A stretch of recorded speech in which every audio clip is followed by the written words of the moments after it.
दोस्तों, क्या आपने कभी सोचा है कि एक साधारण सा फकीर जिसने अपना जीवन एक जर्जर मस्जिद में बिताया, कैसे करोड़ों लोगों के दिलों में बस गया। कैसे एक अनजान गांव शिरडी आज दुनिया के सबसे पवित्र स्थलों में से एक बन गया। यह कहानी है एक ऐसे संत की जिसने न धर्म देखा न जात पात, बस देखा तो इंसानियत और प्रेम। यह कहानी है शिरडी के साईं बाबा की, जिनकी रहमत और चमत्कार आज भी लोगों को हैरान करते हैं।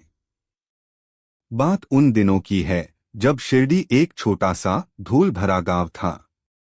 कोई नहीं जानता था कि इस अनजान जगह पर एक ऐसा दिव्य प्रकाश उतरेगा जो सदियों तक मानवता को रोशन करेगा। सन 1858 के आसपास एक युवा फकीर अचानक शिरडी में प्रकट हुआ। कोई नहीं जानता था कि वह कहां से आए, उनका नाम क्या था या उनका धर्म क्या था।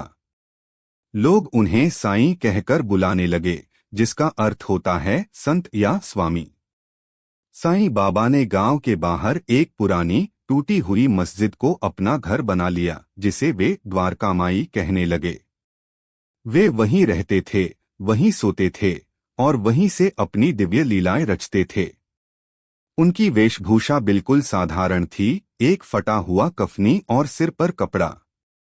वे भिक्षा मांगकर अपना जीवन यापन करते थे और जो कुछ मिलता उसे सभी के साथ बांटते थे।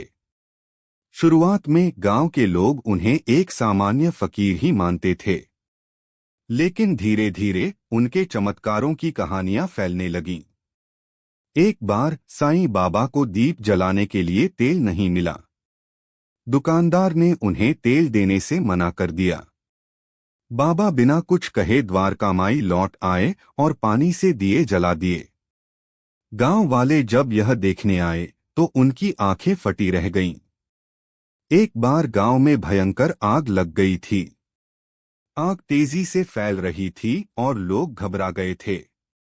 साईं बाबा अपनी धूनी के पास गए, अपनी कफनी को हवा में घुमाया और जोर से कहा, बस करो। चमत्कारिक रूप से आग तुरंत बुझ गई। एक भक्त को बिच्छू ने डंक मार दिया था और वह असहनीय दर्द से कराह रहा था। भक्त साईं बाबा के पास आया।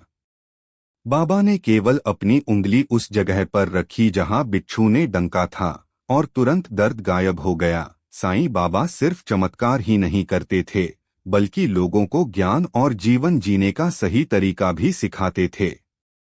उनका सबसे बड़ा संदेश था, सबका मालिक एक, ईश्वर एक है और हम सभी उसकी संतान हैं। वे हिंदू मुस्लिम एकता के प्रतीक थे। वे मस्जिद में रहते हुए भी रामायण, भगवद गीता और कुरान के बारे में समान रूप से ज्ञान देते थे। बाबा अपने भक्तों को उदी, पवित्र राख देते थे, जिसे वे अपनी धूनी से निकालते थे। यह उदी सिर्फ राख नहीं थी, बल्कि इसमें उनकी दिव्य शक्ति समाहित थी, जिसने अनगिनत लोगों को बीमारियों से मुक्ति दिलाई और उनकी परेशानियों को दूर किया। 1918 में साईं बाबा ने अपनी देह त्याग दी, लेकिन वे कहीं गए नहीं। वे आज भी अपने भक्तों के साथ हैं, उनकी प्रार्थनाएं सुनते हैं और उन्हें राह दिखाते हैं। शिरडी का मंदिर आज लाखों भक्तों की आस्था का केंद्र है, जहां हर रोज हजारों लोग बाबा के दर्शन करने आते हैं। साईं बाबा का जीवन हमें सिखाता है कि प्रेम, करुणा और विश्वास ही जीवन का असली आधार है। उनकी शिक्षाएं आज भी उतनी ही प्रासंगिक हैं, जितनी सदियों पहले थीं। तो दोस्तों, यह थी शिरडी के साईं बाबा की रहमानी कहानी। हमें उम्मीद है कि आपको यह वीडियो पसंद आया होगा और इससे आपको प्रेरणा मिली होगी। अगर आप भी साईं बाबा के भक्त हैं तो कमेंट्स में साईं राम लिखना न भूलें और चैनल को सब्सक्राइब करें।